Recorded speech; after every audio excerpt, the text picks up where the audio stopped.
Whipping ക്രീമിന് stability ഇല്ലാത്താണോ നിങ്ങളുടെ പ്രശ്നം? ഞങ്ങളുടെ നാട്ടിൽ നന്നായിട്ട് കേക്ക് ബേക്ക് ചെയ്തുകൊണ്ടിരുന്നതാണ്. നല്ല ഷേപ്പിൽ ഞങ്ങളുടെ ഫ്രോസ്റ്റിംഗ് വരാറുണ്ടായിരുന്നു. പക്ഷെ അയർലാൻഡിൽ വരുമ്പോൾ ഞങ്ങൾക്ക് പറ്റിയൊരു വിപ്പിംഗ് ക്രീം കിട്ടിയിട്ടില്ല എന്ന് ഞാനും സെയിം പ്രോബ്ലം ഫേസ് ചെയ്തിരുന്ന ഒരാളാട്ടോ. പല ക്രീംസ് മാറ്റി നോക്കി, പല ട്രയൽ ആൻഡ് എറർ മെത്തേഡ്സ് നോക്കി, ഒന്നും വർക്ക് ആയില്ല. ചിലത് വർക്ക് ആവും, പക്ഷെ അതിനൊരു കൺസിസ്റ്റൻസി ഉണ്ടായിരുന്നില്ല. ദാ ഈ എൽമിലിയുടെ ക്രീം ആട്ടോ ഞാൻ ആദ്യം യൂസ് ചെയ്തുകൊണ്ടിരുന്നത്. This is actually good. നല്ല ക്രീമാണ്. നല്ലൊരു ഗ്ലേസി ഫിനിഷ് കേക്കിന് കിട്ടും. ടേസ്റ്റും കുഴപ്പമില്ല. ഇതിന് ഒരു പ്രശ്നം എന്ന് പറഞ്ഞാൽ ഈ ക്രീമിന് നമ്മൾ വിപ്പ് ചെയ്ത് കഴിഞ്ഞ ഉടനെ തന്നെ ഫ്രോസ്റ്റ് ചെയ്തില്ല എന്നുണ്ടെങ്കിൽ ഭയങ്കര റണ്ണി ആയിട്ട് പോകുമായിരുന്നു കേട്ടോ. എനിക്ക് ഇൻസ്റ്റാഗ്രാം വഴി പരിചയപ്പെട്ട ഒരു ഫ്രണ്ട് ഉണ്ട്. ഫ്രണ്ട് എന്ന് പറയുന്നതിനേക്കാളും കൂടുതൽ ആളെ ഞാൻ മെന്റർ എന്നാണ് വിളിക്കുന്നത്. നിങ്ങൾ പലരും ഫോളോ ചെയ്യുന്ന ഒരു പേജ് ആയിരിക്കും, സ്വീറ്റ് ട്രീറ്റ്സ് ബൈ അമലു.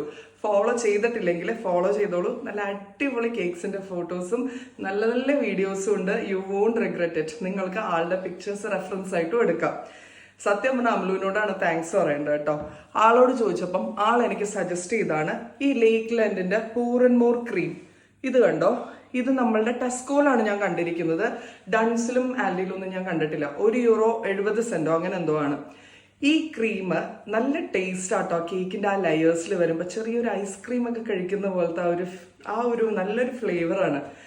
ഈ ക്രീമാണ് ഞാൻ കേക്കിന്റെ ലെയേഴ്സിൽ കൊടുക്കുന്നതും ക്രം കോട്ട് ചെയ്യുന്നതും.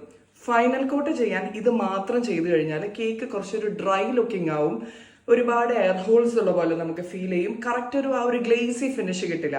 ഫൈനൽ കോട്ട് ചെയ്യാൻ ഈ ക്രീമിന്റെ പകുതിയും പിന്നെ അതാ നമ്മളുടെ എൽമിലിയുടെ പകുതിയും കൂടെ ഇട്ട് ഒരുമിച്ച് വിപ്പ് ചെയ്തിട്ട് ഇട്ട് കൊടുത്താൽ നല്ല അടിപൊളി കേക്കിന്റെ ഫിനിഷിങ് നിങ്ങൾക്ക് കിട്ടും. പിന്നെ കേക്ക് വിപ്പ് ചെയ്യുമ്പോൾ കുറച്ച് കാര്യങ്ങൾ ശ്രദ്ധിക്കാനുണ്ട് കേട്ടോ.